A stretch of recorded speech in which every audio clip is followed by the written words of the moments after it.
부족한 사람을 위해서 많이 기도해 주시고 또 걱정해 주시고 또 함께 또 고민하시면서 또 교회를 위해서 더 많이 수고하시는 모든 분들 감사드립니다. 우리 부목사님 온 지 얼마 안 됐는데 수고 많아요. 새벽기도부터 인도하느라고 또 우리 장로님들 또 사회하느라고 또 새벽기도 자리 지키시느라고 여러분 각자의 자리에서 아마 기도할 줄로 압니다. 우리 몸이란 게요 다 건강해야 되겠더라고요. 다 건강하더라도 하나만 잘못되면 전체가 다 아파요. 이게 교회의 기능입니다. 그리스도의 몸된 성도로서 모두가 함께 영육간에 강건하기를 주의 이름으로 축원합니다. 우리 좌우로 한번 인사하십시다. 환영합니다. 반갑습니다. 기다렸습니다. 우리나라는 그 도가 이렇게 나누어져 가지고 지역마다 사투리가 있어요. 서울을 우리가 표준으로 해서 쓰는데 인사할 때 서울 사람들은 뭐라고 하죠? 안녕하세요 이렇게요. 생긋웃으면서. 이렇게 문화예요. 인사를 참 잘해요. 경상도 사람 어때요? 여러분 안동이잖아요. 안동 사람 어떻게 인사합니까? 왔니껴 이렇게 인사해요. 왔니껴. 충청도 사람 어떻게 인사하는지 아세요? 와시유 이렇게 인사해요. 요즘은 외국인들이 많아가지고 우리나라에 다문화 가정도 많고 우리나라 국민들 가운데 외국인 숫자가 많이 늘어납니다. 한 외국인이 충청도 이발소에 머리를 좀 자르기 위해서 들어갔대요.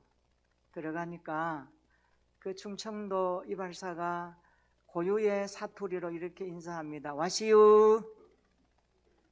그러니까 이 외국인이 굉장히 놀랐어요. 와시유 영어로 뭡니까? 당신은 무엇을 보십니까? 이런 뜻 아닙니까? 와시유. 그러니까 와, 이 사람 영어도 참 잘하네. 그 마침 얼굴을 어떻게 할까 거울을 보고 있었거든요. 그래서 이렇게 대답했답니다. 밀어.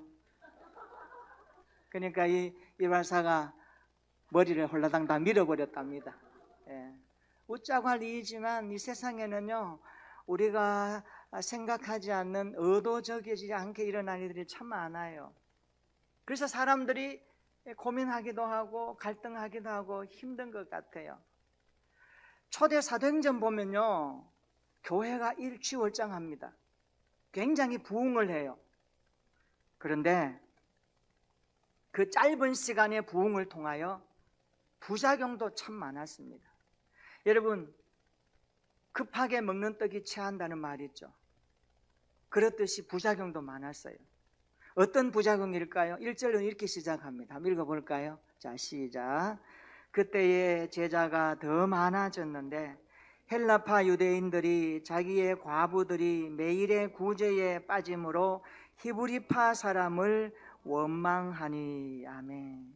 이 예루살렘 교회는 제자의 수가 많았다 이렇게 말합니다. 사도들의 가르침과 성도들의 전도를 통하여서 교회가 막 부흥하기 시작합니다.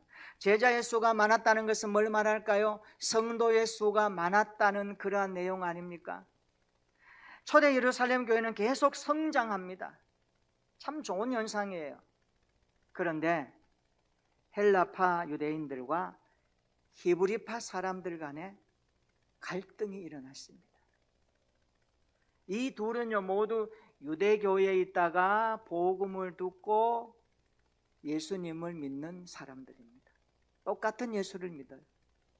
오늘 본문은 이 둘 사이에 갈등이 있었다라고 그렇게 기록하고 있습니다. 갈등이라는 말을 한자로 보니까 칡갈자에 등나무 등자를 쓰더라고요. 칡나무하고 등나무하고는 올라가는 방향이 달라요. 칡나무는 왼쪽에서 휘감아서 이렇게 올라간다 그러고 등나무는 오른쪽으로 감으면서 올라가요. 올라가다 보니까 이게 서로 만나요. 만나면 얽혀있고 설켜가지고 굉장히 강하게 이렇게 엮어져 버립니다. 푼다는 게 굉장히 힘들어요. 갈등이라는 말이 거기에서 왔다고 그래요. 그래서 풀기가 힘든데 당시에 예루살렘 교회는 히브리파 유대인들과 헬라파 유대인들이 주류를 이루고 있었습니다. 둘 다 아브라함의 혈통으로 타고난 선민으로서 그들이 환경에 자란 모습은 다릅니다. 히브리파 유대인들은 예루살렘을 중심으로 생활하고 있는 본토배기 유대인들을 말하고, 이들은 아람어를 쓰면서 히브리어를 계속해서 쓰고 있는 사람들입니다. 그런데 헬라파 유대인들은 어떤 사람들이냐? 소아시아나 유럽으로 이민을 간 사람들입니다. 대를 이어서 이민 가서 자식을 낳고 살다 보니까 이방 문화권에서 살아가는 사람, 쉽게 말하면 교포 유대인들을 헬라파 유대인이라고 말합니다. 이들은 헬라어를 사용하죠. 히브리어는 잘 모릅니다. 이들이 오순절을 지키기 위해서 예루살렘에 왔다가 사도들의 전도를 받고 예수를 믿게 되었습니다. 그래서 이 교포 유대인들은 자기들의 소망이 있어요. 아마 외국에 특별히 성지순례 간 분들은 예루살렘 그 주변에 묘들이 참 많이 있어요. 그 묘들이 왜 있는가 그러니까 이들의 생각입니다. 이게 신앙적인 부분도 있습니다만 사실 성경적으로 우리가 조금 고민해야 되겠죠. 거기에 묻히면 빨리 부활한다라고 믿기 때문에 거기다가 묘를 많이 썼더라고요. TV에 보니까. 그러니까 이들이 예루살렘에 와서 정착하면서 이제 자기의 선조들이 믿었던 그 하나님을 믿기로 결심하면서 예루살렘 교회에 함께 믿음의 구성원들로 예배드리고 있는 겁니다. 히브리파 유대인들과 헬라파 유대인들은 살아왔던 삶의 문화가 달라요. 그런데 오늘 본문은 본토박이 유대인들이 교포 유대인들을 향하여 어떻게 했습니까? 좀 깔보는 듯한 좀 이런 모습으로 비춰지는 내용을 소개하고 있습니다. 어찌 보면 좀 무시했다고 할까요? 자, 그 이유가 뭡니까? 구제 때문이라고 그렇게 말씀합니다. 자, 교포 유대인들이 자기의 과부들이 매일 구제에서 차별당한다고 생각하면서 원망하기 시작합니다. 여기서 갈등이 시작되었습니다. 여러분, 과부들은요, 성경에 보니까 고아들과 함께 하나님께서 특별히 보호하는 무리들입니다.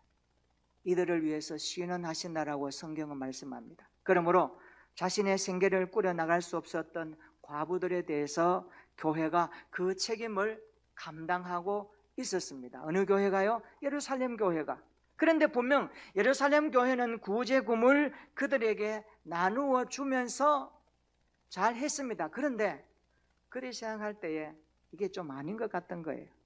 왜냐하니까 사람이라는 것은요, 남의 떡이 크다고, 나를 좀 무시한다고, 나를 좀 소외한다고라는 감정과 느낌이 있으면 이상한 생각이 들어요. 오늘 지금 히브리파 유대인과 헬라파 유대인들의 갈등은 그것이었습니다.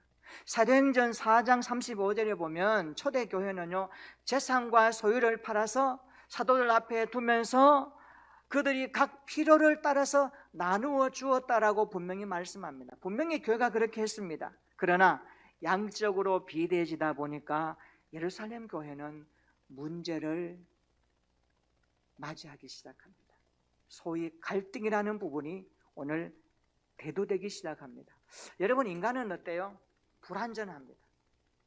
불완전한 인간이 모인 교회도 문제는 있습니다. 여러분, 교회가 완벽하다 그러면 안 됩니다. 갈등이 있습니다. 갈등 없고 문제 없는 교회가 없습니다. 사람이 살고 있는 모이는 곳이라면 문제는 다 있습니다. 천국은 문제가 없지만 이 땅에는 문제가 존재하고 갈등이 있기 마련입니다. 그런데 이 사도들은 이 갈등을 처리해야 되면 어떻게 처리합니까? 오늘 본문이 이렇게 말씀합니다. 우리 2절부터 4절까지 한번 읽어볼까요? 사도행전 6장 2절로 4절입니다. 시작. 12사도가 모든 제자를 불러 이르되 우리가 하나님의 말씀을 제쳐놓고 접대를 일삼는 것이 마땅하지 아니하니 형제들아, 너희 가운데서 성령과 지혜가 충만하여 칭찬받는 사람 7을 택하라. 우리가 이 일을 그들에게 맡기고 우리는 오로지 기도하는 일과 말씀 사역에 힘쓰리라 하니. 아멘. 예루살렘 교회 성도의 수가 몇 명이나 될까요? 성경을 읽어보면 적어 좋게 한 10,000명은 넘었을 것이다라고 추산할 수 있습니다. 왜냐하니까 베드로가 설교할 때 3,000명, 5,000명이 돌아왔거든요. 급성장한 교회입니다. 요즘 이런 교회 없어요. 아무리 부흥해도. 오늘 본문에 보면 제자의 수가 많아졌다고 말씀합니다. 초대교회는요 점점 부흥하기 시작합니다. 이 정황으로 볼 때 오늘날 한 1만 명 이상 되는 교회에 얼마나 일이 많겠습니까? 교역자들 얼마나 많겠습니까? 목자들, 예비 목자들, 교회에 일해야 될 일들이 얼마나 많겠습니까? 교인이 많이 모이는 교회는 일이 많아요. 그럴 수밖에 없습니다. 사도들은요 육체적으로 구제하는 일을 해야 됩니다. 또 말씀과 기도에 힘써야 됩니다. 이 두 가지를 하다 보니까 힘든 거예요. 그러니까 어떻게 합니까? 구제하는 일과 말씀을 전하는 일, 이 두 가지를 하는 데 있어서 힘에 겨웠습니다. 그러다 보니까 그들이 말합니다. 우리가 하나님의 말씀을 제쳐놓고 접대하는 일 삼는 것이 마땅하지 않다. 그러니까 이런 거예요. 사람이 피곤하면 어떤 일에 집중할 때에 집중력이 떨어집니다. 사람은 두 가지를 잘 못해요. 못하게 되어 있습니다. 그래서 사도들이 기도하고 말씀 전하는 일을 전무하다 보니까 이것이 좀 소원해지고, 이것을 좀 하다 보니까 이것이 좀 약해지고, 이 부분들이 있는 인간의 연약함을 오늘 보여주고 있습니다. 그래서 2절에 한번 보십시오. 접대라는 말을 공개라는 말로 번역할 수 있는데 헬라어로는 디아코네인이라는 단어를 씁니다. 이 말의 뜻은 시중 들다라는 뜻입니다. 다시 말하면 이 단어는 사도행전의 섬김의 행위를 나타낼 때 묘사하는 단어가 디아코네인이라는 단어로 시중 들다라는 단어를 여기에 사용하고 있습니다. 그런데 오늘 본문에 등장하는 7 사람들이 접대하는 역할을 감당했다라고 기록합니다. 흔히 우리가 본문에 나오는 7 사람을 뭐라고 부릅니까? 7 집사, 초대교회 7 집사. 그냥 우리가 말하는 그냥 서리 집사가 아니라 시무 집사, 안수해서 하나님 앞에 직분자로 세움받은 7 집사로 그렇게 명명합니다. 여러분, 집사라는 단어가 여기는 없어요. 그런데 헬라어가 쓰인 어원적인 뜻을 살펴보면 그것을 우리가 추적할 수 있습니다. 집사라는 단어가 영어로 디콘이라는 단어 아닙니까? 이 디콘이라는 단어가 헬라어에서 온 단어입니다. 헬라어의 디아코니아라는 단어에 그 근원을 두고 있습니다. 영어가 대부분 이런 쪽에서 많이 왔어요. 그러다 보니까 디아코니아는요, 섬기다, 봉사하다, 구제하다라는 뜻입니다. 다시 말하면 집사는요 뭡니까? 섬기는 사람이라는 뜻입니다. 구제하는 일에, 봉사하는 일에, 그리고 섬기는 일에 뛰어든 사람이 바로 집사들입니다. 우리 한글 성경에도 집사라는 단어의 뜻은요, 잡을 집자에 일사자를 쓰더라고요. 뭡니까? 일을 잡는 사람. 그 사람은 늘 일이 손에 있어요. 일이 없지 않아요. 일이 늘 있어요. 이게 집사입니다. 여러분, 교회 집사 역할 이런 거라는 것을 좀 기억해야 되겠어요. 우리가 집사로서 하나님 앞에, 우리가 교회에서 안수 집사로 또 서리 집사로 하나님 앞에 직분을 받았으면 항상 일을 손에 잡고 그것을 봉사하고 섬기면서 초대교회에 사도들을 도와서 함께 그리스도의 몸을 세워갔던 존귀한 위치에 있었던 사람들이라는 것을 오늘 사도행전 6장을 통해서 우리는 알 수가 있습니다. 원래 여러분, 디아코니아라는 이 단어는요, 초대 기독교가요 가정에서 많이 모였지 않습니까? 3, 40명의 가정에 모여서 뭐 합니까? 애찬을 나눕니다. 떡을 뗍니다. 교제합니다. 그때에 음식을 날라다 주는 행위를 일컬을 때에 디아코니아, 그 사람을 집사라고 이름 붙인 겁니다. 굉장히 중요합니다. 오늘 사도들은 갈등의 상황을 바로잡기 위해서 7 사람을 택합니다. 그리고 그들에게 음식을 분배하는 구제의 사역을 맡기면서 초대교회가 갈등을 넘어서 다시 새롭게 나갈 수 있도록 발판을 마련했다는데 굉장한 의미를 담고 있습니다. 여러분, 7 사람의 조건을 한번 보십시오. 여기 보니까 남자여야 합니다. 남자라는 단어를 씁니다. 안드라스라는 단어를 써요. 그 다음에 성도여야 합니다. 그리고 칭찬받아야 합니다. 평판이 좋아야 한다는 말씀입니다. 그리고 성령이 충만한 견고한 신앙의 사람이 뽑힘받았습니다.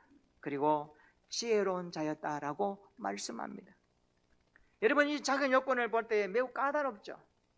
여러분 어떻습니까? 나는 이 자격 요건에 해당할까요? 부족하죠. 그래도 교회가 직분자로 세우셨습니다. 은혜죠. 감사죠. 우리 하나님 앞에 이런 마음으로 살아야 할 것입니다. 이 부분에 대해서 루터가 이렇게 이야기를 했습니다. 뛰어난 재능보다 선한 인격이 더 많이 칭송되어야 한다. 뛰어난 재능보다 선한 인격, 사람의 됨됨이가 중요하다는 거죠. 그리고 대부분의 재능은 어느 정도 타고나는 것이지만 그와 대도적으로 선한 인격은 그냥 주어지는 것이 아니다. 이것은 사고하는 훈련, 선택하는 훈련, 용기를 가지고 뛰어난 훈련을 통하여서 다져지고 준비되어야 할 영역이다라고 루터는 그렇게 말했습니다. 중요하다는 말씀입니다. 오늘 사도들은 갈등의 상황 가운데서 우선순위를 잘 지켰습니다. 4절 한번 읽어볼까요? 그들의 우선순위가 뭐라고 말씀합니까? 4절입니다. 시작. 우리는 오로지 기도하는 일과 말씀 사역에 힘쓰리라 하니. 아멘. 이러면 사도들에게 우선순위는 뭡니까? 말씀 사역입니다. 말씀을 봉사하는 사역입니다. 오늘날 목회자들에게 우선순위가 뭘까요? 말씀 사역이죠. 말씀을 수송드는 사역이죠. 목회적 일입니다. 이에 온 무리가 어떻게 합니까? 기뻐했다. 7사람을 택하여 세우기 시작합니다. 스데반, 빌리, 브로고르, 니가노르, 디몬, 바메나, 그리고 니골라.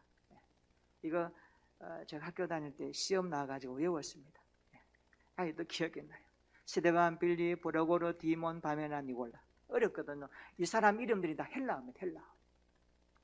초대교회 7 집사들은 뭘 했습니까? 교회가 구제하고 봉사하고 섬기는 일을 위해서 선출된 7사람들은요, 그들에게 주어진 직임이 굉장히 많았습니다. 그래서 사도들이 기도하고 그들에게 안수합니다. 우리가 분명히 알아야 될 것이 있습니다. 12사도들의 일과 7사람의 일이 디아코니아, 이 단어에 함께 연결되어 있습니다. 이것을 알아야지만 교회는 하나님이 주시는 직임에 따라 하는 일은 달라도 본질은 그리스도의 몸을 세우는 데 있다는 것을 기억하셔야 됩니다. 여러분, 직임은 달라도 본질은 그리스도의 몸입니다. 여러분, 하나님 앞에 받은 직분이 다양합니다. 그러나 그것을 해내는 모든 본질은 그리스도의 몸을 세우는 복음의 역할입니다. 말씀 전하는 것도, 기도하는 것도, 봉사하는 것도, 섬기는 것도, 구제하는 것도 모두가 그리스도의 복음을 담아내는 이돼야 할 줄로 믿습니다.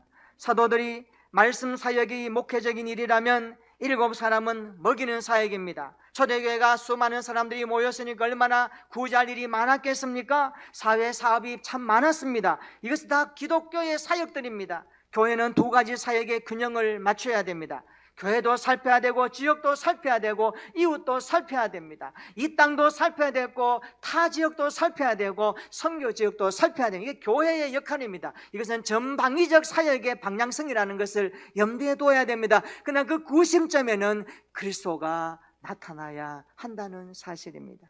그래서 7사람의 이름은 헬라어에 주목합니다. 학자는 이렇게 말합니다. 장차 복음이 헬라 세계로 전파되는데 이들이 중요한 기초 역할을 하게 될 것임이라고 그렇게 보고 있습니다. 그렇습니다. 초대교회는 갈등이 많았습니다. 문제가 있었습니다. 그러나 7 집사를 택할 때에 놀라운 일이 일어났다고 성경은 말씀합니다. 그 현장이 뭡니까? 7절 한번 읽어보겠습니다. 사도행전 6장 7절 다 같이 읽어봅니다. 시작. 하나님의 말씀이 점점 왕성하여 예루살렘에 있는 제자의 수가 더 심히 많아지고 허다한 제사장의 무리도 이 도에 복종하니라. 아멘. 7분의 집사들이 하나님이 주신 사명 잘 감당하니까 초대교회는 점점 부흥하기 시작합니다. 7절 다시 한번 보십시오. 점점 왕성하여 더 심히 많아졌다. 이 표현이 뭡니까? 이 표현은요, 교회가 부흥하는 데 사용되는 단어들입니다. 우리 교회가 점점 더 왕성하기를 축원합니다. 점점 더 심히 모이는 숫자의 사람들이 많아지기를 축원합니다. 이런 은혜가 우리 교회에 있기를 기도하시기를 축원합니다. 이 단어를 통해서 초대교회의 역사를 볼 수 있습니다. 초대교회는 성장했습니다. 갈등도 문제도 많았습니다. 그러나 거기에 멈추지 아니하고 그것을 뛰어넘어 부흥의 역사를 만들었다는 사실 앞에 성경은 주목하고 있습니다. 오늘 이 땅의 교회가 무엇을 봐야 될까요? 갈등의 문제만 바라보면 안 됩니다. 그것을 뛰어넘어 하나님의 역사하시는 부흥의 손길을 기대해야 됩니다. 오늘도 하나님은 사람을 통하여, 환경을 통하여, 어떤 연약한 자들을 통하여서 일하실 것입니다. 그분의 복음을 든 성도들을 통하여서 일하실 것입니다. 저와 여러분들의 기도와 사역과 섬김과 봉사를 통하여 일하실 것입니다. 거기에 주목한다면 오늘 이 땅의 교회가 코로나로 인하여서 이제는 회복을 뛰어넘어, 갈등을 뛰어넘어 부흥의 역사를 만들어가는 교회가 되어야 할 줄로 믿습니다. 이 일에 우리 모두가 함께 뛰어들기를 주의 이름으로 축원합니다. 초대교회는 갈등을 넘어 부흥으로 나아갔습니다. 우리 교회도 갈등을 넘어 부흥으로 나아가기를 진심으로 축원합니다. 주께서 주신 직분을 충성스럽게 우리 모두가 다 감당함으로 점점 많은 사람들이 교회로 몰려오는 일들이 있기를 축원합니다. 우리 교회가 점점 부흥하여 왕성하여 하나님의 복음을 담아내는 믿음의 공동체가 되었으면 좋겠습니다.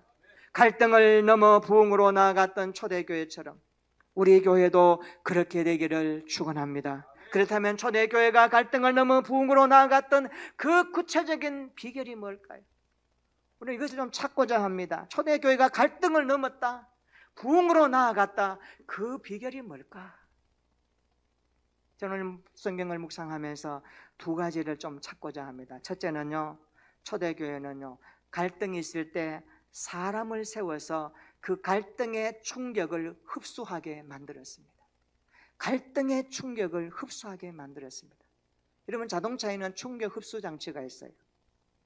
사람의 무릎에 연골이 따르면 충격 흡수 장치가 파열되기 때문에 무릎이 아프다 그래요. 그래서 연골은 굉장히 중요합니다. 우리 몸에 그런 기능을 주셨습니다. 여러분, 차를 몰고 가다가 안전턱이 있죠. 왜 놔둔지 아십니까? 충격을 흡수하려고. 속도가 빠르면 사고 나면은 충격이 강하니까 그 충격을 흡수하기 위해서 안전턱을 넘을 때에 속도를 줄이는 겁니다. 충격이 흡수되는 겁니다. 마찬가지입니다. 당시 예루살렘 교회는요, 문화적으로 인종적으로 편견이 심했습니다. 교회가 하나 되는 이 위험이 있었습니다. 그래서 교회가 갈등이 있었고 어려움이 왔을 때 초대교회는 7사람을 세워서 이 문제를 돌파하기 시작합니다. 그러니까 초대교회 집사들은 충격 흡수 역할을 수행했다는 말씀입니다. 저는 우리 교회 모든 성도들이 이런 믿음이 있었으면 좋겠습니다. 갈등이 있고 문제 있고 어렵다고 말하는 사람들에게 여러분 자신이 그와 관계를 맺을 때에 그 충격이 흡수되어져서 갈등이 변하여 새롭게 하나님의 은혜를 경험하는 통로 역할이 되었으면 좋겠습니다. 말에도 충격 흡수 단어가 있어요. 왜라는 단어보다 그렇군요, 마음이 아프군요, 어떻게 해요? 내가 무엇을 도울까요? 기도해 봅시다. 하나님 앞에 나가는 단어들, 충분히 우리는 그 단어를 사용할 수 있습니다. 말 하나에 굉장히 중요하더라고요. 여러분, 고난당하고 갈등하고 고민하는 사람에게 그 심령을 받아들이고 스폰처럼 빨아들이는 언어가 뭘까요? 하나님 은혜 주실 거예요. 하나님이 도우실 거예요. 하나님을 바라보고 우리 기도합시다. 하나님은 우리 귀한 집사님의 마음 가운데 갈등하고 고민하고 염려하는 것 아십니다. 하나님은 그 뾰족한 우리의 심령을 다듬어 가시고 은혜의 손길로 영광스럽게 빚어 가실 것입니다. 그 하나님을 바라보며 힘을 냅시다. 이런 모습 아니겠습니까? 우리 모든 성도들이 초대교회 집사들처럼 불평과 갈등을 경건하게 해결하는 충격 흡수 역할을 감당했으면 좋겠습니다. 불평과 원망으로 갈등을 표출하는 사람에게 그 충격을 흡수하여 성숙한 그리스도인으로 다가갈 수 있는 믿음의 사람이 되었으면 좋겠습니다. 그러기 위해서 두 번째 중요합니다. 두 번째, 성령과 지혜와 믿음이 충만해야 합니다. 따라서 합시다. 성령과 지혜와 믿음이 충만하자. 초대교회 집사들은요 모두 성령과 지혜와 믿음이 충만했다라고 말합니다. 3절 한번 보십시오. 성령과 지혜가 충만했다고 말합니다. 5절에 보니까 믿음과 성령이 충만했다. 성령이 공통적으로 나갑니다. 여러분 잘 생각하셔야 됩니다. 성령이 충만하면 지혜로워집니다. 할렐루야. 성령이 충만하면 지혜로워집니다. 성령이 충만하면 믿음이 보입니다. 성령이 충만하면 믿음이 무엇인지 알게 됩니다. 그래서 자연스럽게 사람들로부터 칭찬을 받게 되어 있습니다. 우리 모두 성령과 지혜와 믿음이 충만한 신앙생활 되었으면 좋겠습니다. 성령보다 앞서지 말고 날마다 성령을 환영하고 인정하고 의지하며 그 성령을 따라가는 믿음 생활 되시기를 바랍니다. 믿음이 보이는 신앙생활 되었으면 좋겠습니다. 지혜가 돋보이는 그리스도인이 되었으면 좋겠습니다. 그래서 기도하셔야 됩니다. 나의 무능함을 하나님 앞에 인정하고 고백하면서 기도하셔야 됩니다. 하나님, 나의 심령에 성령으로 충만하게 하여 주옵소서. 나의 삶이 지혜로 충만해지게 하여 주옵소서. 나의 태도에 믿음이 충만하게 하여 주옵소서. 그래서 내 모든 삶을 통하여 예수 그리스도가 투영되게 하여 주시옵소서. 성령과 지혜와 믿음이 충만한 초대교회 집사들처럼 우리 교회 모든 성도들도 이런 신앙생활 되었으면 좋겠습니다. 초대교회는 부흥했습니다. 갈등과 문제를 안고 있었습니다. 그런 하나님의 말씀이 점점 왕성하여 제자의 수가 많았습니다. 우리 모두 갈등을 넘어 부흥으로 나아가는 일에 주역이 되십시다. 갈등의 현장에서 충격흡수 역할을 내가 한번 감당해 보십시다. 성령과 지혜와 믿음이 충만한 삶을 꿈꿔 보십시다. 그래서 교회를 세우고 갈등을 넘어 부흥하는 일에 아름답게 쓰임받는 우리 모든 성도들 되었으면 좋겠습니다. 갈등을 뛰어넘읍시다. 문제를 뛰어넘읍시다. 거기에 성령께서 역사하실 것입니다. 지혜를 달라고 기도하십시다. 믿음을 가지고 기도하십시다. 초대교회 집사들처럼 갈등에 있는 현장에 내가 충격 흡수 역할을 감당하게 해달라고 기도할 때에 우리의 내면과 우리의 삶이 예수 그리스도의 분량까지 자라갈 수 있는 풍성한 은혜, 예수의 사람으로 자라가는 은혜가 있기를 축원합니다. 우리 교회는 부흥할 것입니다. 하나님 앞에 나갈 것입니다. 이를 위해서 우리 교회가 하나님 앞에 영광스럽게 빚어지는 그날까지 매일 매 순간 여러분의 삶의 문제, 갈등, 염려를 주의 십자가에 못 박아버리고 우리를 새롭게 사용하시는 주님의 약속을 부여잡고 부흥으로 나아가는 일에 아름답게 쓰임받는 우리 모든 성도들 되시기를 주님의 이름으로 축원합니다. 아멘.